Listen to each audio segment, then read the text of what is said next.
Hey guys, what's going on? Have a progress update here on the 86 F250 project. We have the stock engine chilling here on a tire, and I've gone through this engine. I took the intake heads off, and it looks like cylinder 4 broke the piston rings. To that cylinder and a couple others have some light rust residue. It's definitely, I would say, maybe staining. There's definitely no pitting or anything like that. So what I can only imagine is the cylinders had some surface rust from the truck sitting, and cylinder 4 had weak piston rings that just broke under the pressure. I'm not sure, but all of the other 7 cylinders were pretty dry. But turning the engine over, cylinder 4 was leaving oil above the piston, and you could see the head of the piston was all wet. So with that being said, this engine would really need to go to the machine shop. It is stock. It hasn't been bored over or anything, so realistically, it would need to get rebuilt. I could have slapped piston rings in it, but if I'm going through and changing, doing rings, then I'm doing bearings, it might as well go to the shop, machine shop, and just get checked out. So instead, I picked up another 351. Now, this was a bit of a roller coaster. So the ad said it was an 89 351, and the valve covers had the build date sticker that said it was an 89. It had a fuel injected intake, the serpentine setup, and so bought it, started tearing it apart, said it was a low mile engine, and I quickly found some interesting discrepancies. So this had the non-mechanical fuel pump timing chain cover on it, but when I took the timing cover off, because 3 of the water pump bolts snapped, so I just decided to change the timing chain cover, because obviously I'm leaving the engine carbureted, not fuel injected. So to back up a couple steps, I'm getting ahead of myself. The original plan was I bought this Wyand Stealth 4-barrel intake and the water pump, and my plan was to just take the intake off, take the water pump off, and slap new stuff on and put it in. Well, that didn't work. The intake snapped 2 of the intake bolts. This front bolt snapped, and then the opposing rearmost bolt snapped off in the head. And if you don't know Fords, their bolts go straight down, whereas a lot of other bolts go in at an angle. So when they snap, you can kind of get to one side real easy and not really the other side. So couldn't really get like a nut on there to try and weld it, and my option was going to be to drill it out and change the threads. So that sucked, and then went to pull the water pump off and snapped these top 3 bolts off in the timing chain cover. So at that point, I went and took the intake off of the stock engine, and all of those bolts came out fine because that engine uses a cast iron intake, whereas the fuel injected setup is aluminum, and aluminum and steel just causes a whole bunch of problems. So I decided to swap the heads. So these are actually the 86 heads off of that motor, and I put the I swapped heads. So since I was doing that, I took the valves out of the 86 heads, cleaned the valves, changed the valve stem seals, and I actually swapped valve springs and rocker arms and push rods between the engines because that engine has over 100,000 miles on it. Everything is kind of not sludgy, thankfully, but it's all coated in carbon and dirty and grimy. Whereas this engine is low mileage and had some sludge spots, but otherwise everything was clean. So kind of redid the heads. I didn't lap valves or anything, and I left the 86 valves on the 86 head, but new valve, wire wheeled the underside of the valve, got all the carbon and crap off, and then, like I said, swapped over valve springs, rocker arms, push rods, and changed the valve stem seals. And took the timing chain cover off to swap it. I got one from Jegs that works with both forward and reverse flow water pumps, which I need. You run a reverse flow water pump on the serpentine setup. And it has the Boss for the mechanical fuel pump. So that simplified my fuel system. I didn't have to worry about the electric pump and the fuel filter and all that nonsense. So you can see down there. Now, I have the serpentine setup on. Obviously, I went with serpentine over the other style, the 86 V-belt style, just because it is so much simpler to run a serpentine belt. It's just one belt. It has its own tensioner, so you don't have to deal with your belt stretching and then having to go back in and retension everything. And for those of you who have the 89 setup, and you want to knock off the air pump, which is what I did, because one, it's not being used, and two, it was seized solid. I got this Continental V-belt. It's a 6-rib, 91-inch V-belt, and it works perfectly. And you don't have to change any of the routing. Instead, everything else is the same. And then instead of the belt coming off the crank, going to the air pump, then the alternator just goes right from the crank to the alternator. So that's good. And you can see I swapped the factory oil pressure sending unit from the 86 engine. The 89 had a sensor that just mounted right up to the block, whereas the 86 has this extension stand and a larger canister, so it clears the fuel pump. Wanted to keep the factory gauge, so the gauge in the dash will still work. I don't know if it would work with the other sender, but I didn't feel like risking it. But also, I don't know if that other sender would have worked with the mechanical pump. But I did have to grind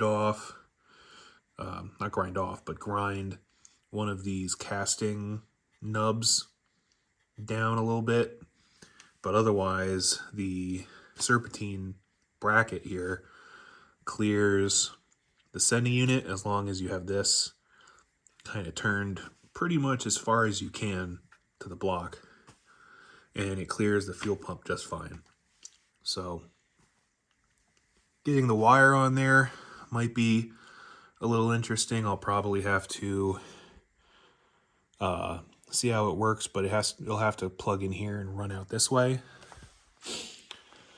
But with all those fun PSAs out of the way, getting the heads off of this engine, turns out this has been reworked and it's bored 40 over. So not a huge deal, a little extra power. But when I took the timing chain cover off, there was a mechanical fuel pump tab on the cam, which wouldn't be there for a fuel injected setup. So that was my first indication of, that's interesting. So had the engine flipped over to, or no, I didn't even have it flipped over. I was just I had the oil pan off, I took the oil pump off, and for shits and giggles, I checked the code on the engine, and this is actually a 94 to 97 block. I never date coded the heads, but it's a 94 to 97 block. So I took another look in the lifter valley and cleared, when I was clearing off some of the sludge residue, I found the 2 threaded bolt holes for a roller cam lifter keeper spider guy. So this is actually a 94 to 97 roller 351 block that someone at some point must have had a flat tappet camshaft put in, took the roller stuff out, put a flat tappet in with a mechanical tab on it, and then probably was a carbureted setup like I have now, and then someone else must have bought it and had a 89 351 Windsor that blew up, and they swapped over their timing chain cover, water pump, serpentine setup, valve covers, and fuel injected intake onto. So it was all very interesting. So, but I kept the 89 valve covers just because this is a much better oiling setup compared to the factory one. It still has the breather hose, which I took the plastic fitting out of the factory unit, so it will connect to my factory air breather. Now, this is all with the hope that the factory air breather is going to actually work. I don't know for sure yet. I wouldn't think it wouldn't, but you never know. So under here, this carburetor is brand new. However, the fuel bowls and the base plate I had actually taken off to put the stock stuff on when it was on the factory intake. Now that we're going on to an aftermarket intake where the EGR is no longer a factor, I am not keeping the factory setup. I was able to put the new fuel bowls and base plate on. This is my fuel setup. I actually took the factory line, kneaded it a little bit, and then we have a rubber hose going to a fuel filter to the carburetor. I believe there's a fuel filter on the frame, but the factory fuel filter was in the fuel bowl housing that had the threaded nut line. So this one doesn't have any filter in there, so threw on a canister style. I always run these metal ones. I don't like the plastic ones. I think they're a fire hazard. Swapped over my 86 fittings on the fuel injected setups. They have a bit of a different T with a pipe that comes out here, which I don't have to worry about because I don't have the fuel injected intake. Thermostat housing I'm reusing from the 86 because it points straight up, and I do not believe that there will be any clearance issues with that. And then on the 89 setup, it has a molded hose that goes from your water port, and it'll kind of S up here, and there will be I have a 5/8 union fitting, so it'll go to the molded hose, and then we'll run another hose to the heater core. Got new oil pump, new timing set. You know, I went through and did all of the basic maintenance stuff. This timing cover from Jegs, it does have a hole here if you had a dipstick tube in the front. Since I don't, they do have a plug that you hammer in, and I coated that with silicone and then covered it with silicone, so that should not be a problem. All new gaskets. I even repainted this crossover. Left it on because I didn't feel like dealing with blocking it off, and it is capped already, so it's a pretty easy block off plate already. I got these exhaust manifolds and exhaust manifold bolt kit from Bronco Graveyard. The manifolds are great. I got them for the 86.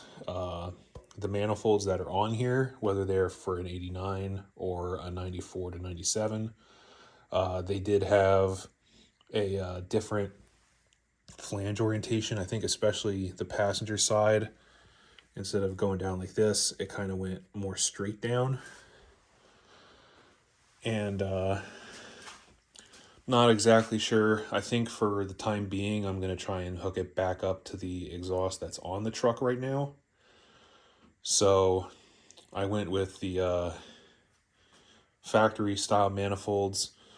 They do come with block off plugs or fittings if you were going to have the evap piping.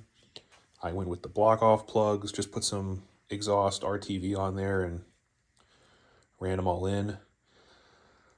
The only downside I will say, they are Dorman manifolds, so their quality is okay, but you can see this guy, it's got some pretty deep casting defect there, so who knows how long they're going to last.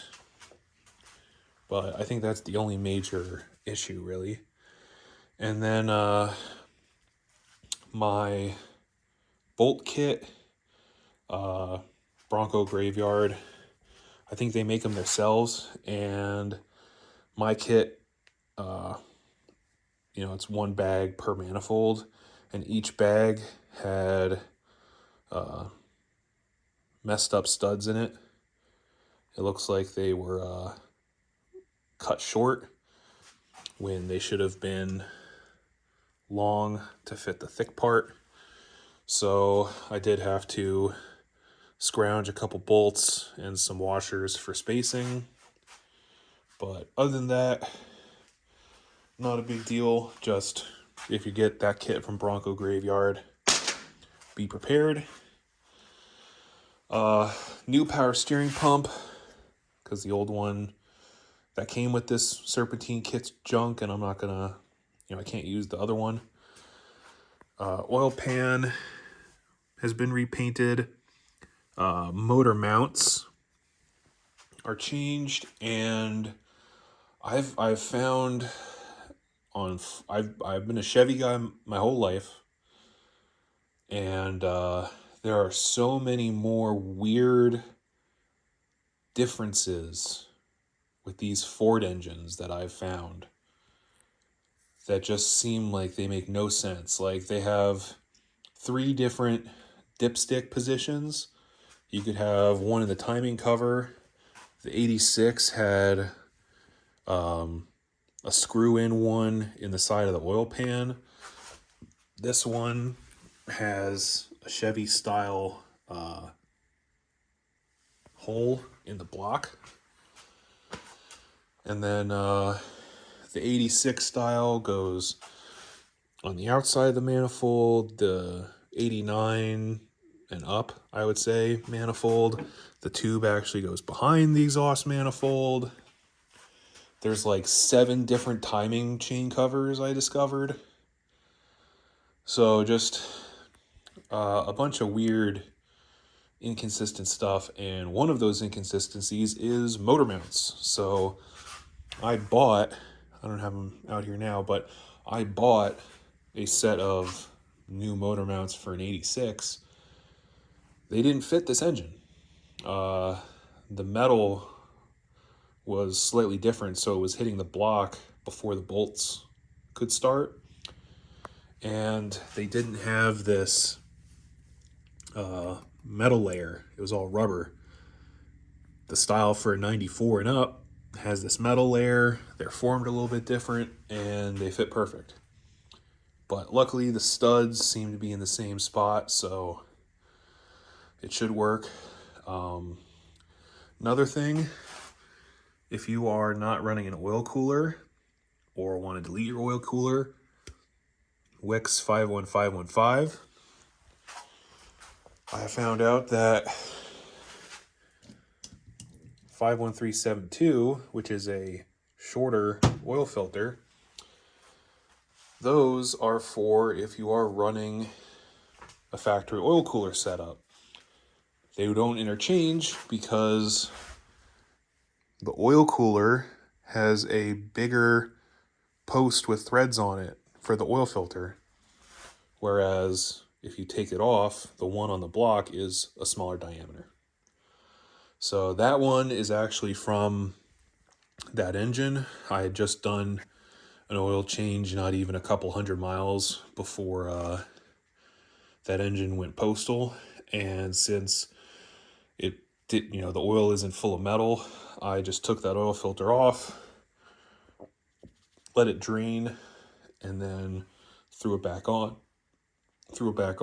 Obviously this will get new oil, and I'm going to be priming the oil system before I fire it, so won't be a big deal. This is actually the shaft out of the 89 distributor. Took it out and gutted it. You could use, I think it's like a 5/16 socket, but you can see the gears were a little stuck on there, so I had to beat them off, and I kind of warped the end, so I had to cut it, but there's still plenty of engagement there. So we'll use that to prime up the oil system, but right now I'm waiting for my dipstick tube, which should be here today. I'd gotten a dipstick kit from Bronco Graveyard. They gave me the dipstick, which this is the one that came off the truck. And the one that this dipstick is for is actually for a longer one, that's instead of being back here, it's going to come out to like here-ish.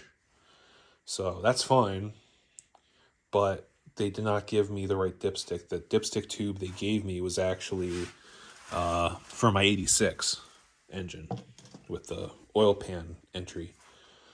So emailed them Sunday.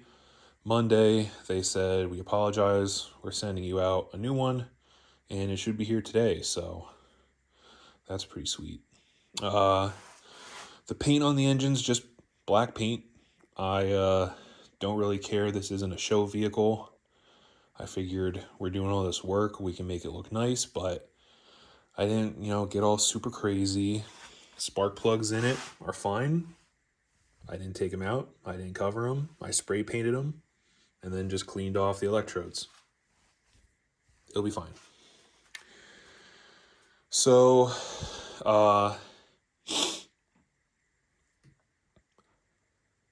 yeah, it's pretty much ready to go. The only thing that I have to do tomorrow, I'm going to get the accessory brackets off, and then my brother is going to help me. We'll get this off the engine stand. I'm going to change the rear main seal, and then we will put on the backing plate, the flex plate, and bolt it up to the transmission. This is the transmission out of the truck. Luckily for me, it has been rebuilt. I don't know how recently it's been rebuilt, but the torque converter seal seems pretty new, and the output shaft seal seems pretty new. None of it's leaking. I was going to change those, but since they're in such good condition, it's not broke, don't fix it. And this engine, or this transmission, is very easy to remove in the truck, especially being two-wheel drive. So I did throw a new mount on it, and when it's in the truck, possibly down the road pretty soon, probably in the spring, I'll do the pan gasket and filter, because I actually got that when I bought the truck. But yeah, we'll slap these two together, and then I'm thinking Saturday I'm going to wind up putting it in the truck. One thing I am going to do, this radiator seems like it's in good condition. It has some evidence of like leaking around hoses and stuff, but the core itself is fine, and these are not cheap, so I'm going to use it. But I am not going to use the radiator mounted cooler lines. It has an auxiliary cooler, and I'm simply going to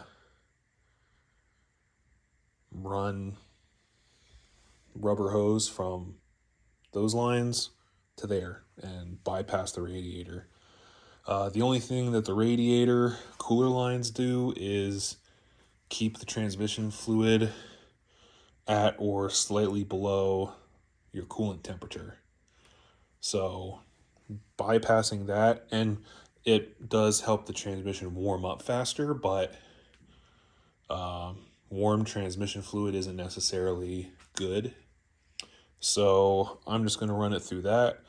I don't intend on towing heavy, hauling heavy. It's just going to be driving around, occasionally a load of scrap or something. So that cooler will be just fine. So yeah, tomorrow, engine and transmission go together. Then Saturday, it should go back in the truck. Now, the other upgrade I'm doing is... Oh, by the way, Lowe's have a bunch of different stainless steel hose clamps. These are really good compared to the crap that you get at the auto parts stores and Rock Auto and stuff. So, picked up a bag of them. There's our heater hose barb. But I'm running an HEI distributor. Now, I did find out the hard way. If you have a 351, make sure the distributor is for 351. Main reason, besides maybe a deck height difference, but the main issue I found was the drive shaft hex is actually bigger on the 351s. I bought one that said it was for a 289 to a 302, and that hex head was actually smaller and would not fit my oil pump drive shaft. So went with, and that one was going to be like a different ready to run distributor that had a coil on it. I'm just going to run an HEI. I already test fitted it. It works fine. It seems like it'll fit under the stock air cleaner as it is right now. The fitment here is a little tight, so I did tweak this some more, and hopefully it'll be fine. I just have this distributor in here just to fill that hole with something other than a rag. So yeah, other than that, I mean, I think it's been like 20 days since I pulled the stock drivetrain out to, it'll be, let's see, 21, 22, 24 days. This will be back in the truck. So, and then honestly, it won't take that long to get back together. So, yeah, I will give you guys an update once it's back in and back up and running.